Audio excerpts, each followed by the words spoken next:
Hello ವೀಕ್ಷಕರೇ, ladies ದುನಿಯಾ ಕನ್ನಡ ಚಾನಲ್ಗೆ ಸ್ವಾಗತ ಸುಸ್ವಾಗತ. ಇವತ್ತಿನ ವಿಡಿಯೋದಲ್ಲಿ ನಾನು ಒಂದು ಮೇನ್ ಕೋರ್ಸ್ ಡಿಶ್ ಆಗಿರುವಂಥದ್ದು ನಿಮಗೆ ಚಪಾತಿ ಅಥವಾ ಜವಾರ್ ರೊಟ್ಟಿ ಜೊತೆ ಹಚ್ಕೊಂಡು ತಿನ್ನುವಂಥ ಒಂದು ಭಾಳ ಡಿಲಿಷಿಯಸ್ ಮತ್ತು ಟೇಸ್ಟಿ ಆಗಿರುವಂಥ ಬೆಂಡೆಕಾಯ್ದು ಪಲ್ಯ ತೊಗೊಂಡು ಬಂದಿದ್ದೀನಿ.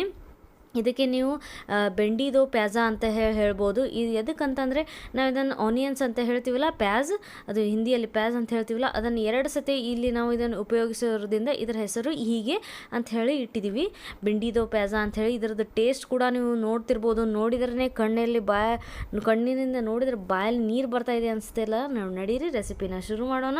ಒಂದು ಪ್ಯಾನ್ದೊಳಗೆ ನಾನು 6 ರಿಂದ 7 ಟೇಬಲ್ ಸ್ಪೂನಷ್ಟು ಎಣ್ಣೆ ಹಾಕಿ ಬೆಂಡೆಕಾಯನ್ನು ಈ ಥರ ಸೈಜಲ್ಲಿ ಕಟ್ ಮಾಡಿಕೊಂಡು ಇದನ್ನು ಚೆನ್ನಾಗಿ ಹುರ್ಕೊತಾ ಇದ್ದೀನಿ. ಈಗ ಈ ಥರ ಅಳಗಾಡ್ಸ್ಕೊತಾನೆ ಹುರ್ಕೊತಾ ಹೋಗಬೇಕು.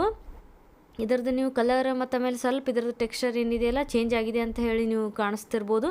ಒಂದು 5 ರಿಂದ 6 ನಿಮಿಷ ಇದನ್ನು ಚೆನ್ನಾಗಿ ನಾನು ಹುರ್ಕೊಂಡಾಯಿತು. ಮೀಡಿಯಮ್ ಫ್ಲೇಮಲ್ಲಿ ಇಟ್ಕೊಂಡು ಇದೇನೇನಿದೆಯಲ್ಲ ಒಂದು ಸೈಡಿಗೆ ಒಂದು ಪ್ಲೇಟಲ್ಲಿ ಹಾಕಿ ತೆಗೆದಿಟ್ಕೊಂಡು ಬಿಡೋಣ. ಆಮೇಲೆ ಇದೇ ಪ್ಯಾನ್ದೊಳಗೆ ನಾವೀಗ ಹಾಗೆ ಎಲ್ಲ ಫ್ರೈ ಮಾಡ್ಕೊತ ಇದರೊಳಗೆ ಸಬ್ಜಿ ಮಾಡೋಣ, ಅಂದರೆ ಬಾಜಿ ಮಾಡೋಣ. ಈಗ ಆನಿಯನ್ ಪೆಟಲ್ಸ್ ಏನಿರ್ತಾವಲ್ಲ ಈ ಥರ ಅದು ಕಟ್ ಮಾಡ್ಕೊಂಡಿರೋವಂಥದ್ದು ಉಳ್ಳಾಗಡ್ಡಿ ಅಂದರೆ ಈರುಳ್ಳಿ, ಇದನ್ನು ಈ ಥರ ಫ್ರೈ ಮಾಡ್ಕೋಬೇಕು. ಇದು ಕೂಡ ಕಂಪ್ಲೀಟ್ಲಿ ಕಲರ್ ಚೇಂಜ್ ಆಗೋ ತನಕ ಈ ಥರ ಚೆನ್ನಾಗಿ ಹುರ್ಕೊಂಡ್ರೆ ಟೇಸ್ಟ್ ಕೂಡ ತುಂಬ ಬೈಟಿಗೆ ತಿನ್ನೋತ್ತಿಗೆ ತುಂಬ ಟೇಸ್ಟ್ ಕೊಡುತ್ತೆ. ನೀವು ನೋಡ್ತಾ ಇರಬಹುದು ಇದ್ರದ್ದು ಕಲರ್ ತುಂಬ ಈ ಥರ ಲೈಟ್ ಗೋಲ್ಡನ್ ಕಲರ್ ಬಂದಿದೆ. ಈಗ ನಾನು ಇದನ್ನು ತೆಗಿತಾ ಇದ್ದೀನಿ. ಆಮೇಲೆ ಇನ್ನೂ ಎಣ್ಣೆ ಉಳಿದಿದೆ, ಸೊ ಇದರಲ್ಲಿನೇ ನಾನು ಕಂಟಿನ್ಯೂ ಎಲ್ಲ ಇಂಗ್ರೀಡಿಯೆಂಟ್ಸ್ ಹಾಕ್ಕೊತ ಹೋಗ್ತಾ ಇದ್ದೀನಿ. ಜೀರಿಗೆ ಹಾಕ್ತಾಯಿದ್ದೀನಿ ಅರ್ಧ ಟೇಬಲ್ ಸ್ಪೂನಷ್ಟು, ಮತ್ತು ಈ ಥರ ಚಿಕ್ಕ ಚಿಕ್ಕದಾಗಿ ಕಟ್ ಮಾಡ್ಕೊಂಡಿರುವಂಥ ಈರುಳ್ಳಿ ಹಾಕಿ ಇದನ್ನು ಚೆನ್ನಾಗಿ ಹುರ್ಕೋಬೇಕು. ಆಮೇಲೆ ಈರುಳ್ಳಿ ಏನಿದೆಯಲ್ಲ ಫುಲ್ ಕಂಪ್ಲೀಟ್ಲಿ ಟ್ರಾನ್ಸ್ಲೂಸೆಂಟ್ ಆಗೋ ತನಕ ಹುರ್ಕೋಬೇಕು. ಅಲ್ಲಿ ತನಕ ನಾವು ಏನಿದೆಯಲ್ಲ ಇದು ಮೊಸರು ತೊಗೊಂಡಿದ್ದೀನಿ 2 ಟೇಬಲ್ ಸ್ಪೂನಷ್ಟು. ಇದನ್ನು ಚೆನ್ನಾಗಿ ಬೀಟ್ ಮಾಡಿಕೊಂಡು ಸ್ಮೂತಾಗಿ ಮಾಡ್ಕೊತಾ ಇದ್ದೀನಿ ನಾನು ಮೊಸರನ್ನು.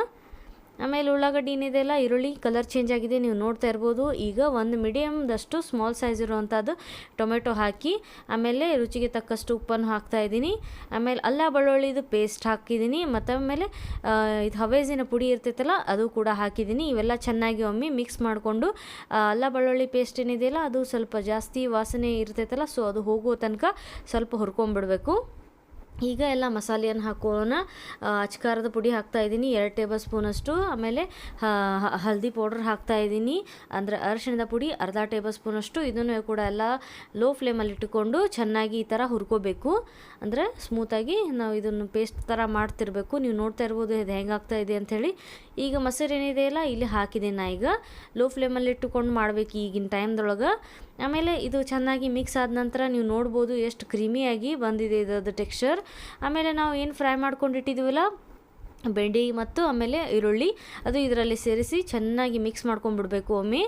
ಇದು ಟೇಸ್ಟ್ ಅಂದರೆ ಈ ಥರ ಸೂಪರ್ ಬರ್ತೈತಿ ಅಂತಂದರೆ ನೀವು ಅಂದ್ಕೊಂಡು ಇರೋಂಗಿಲ್ಲ, ಹಂಗೆ ಬರ್ತೈತಿ.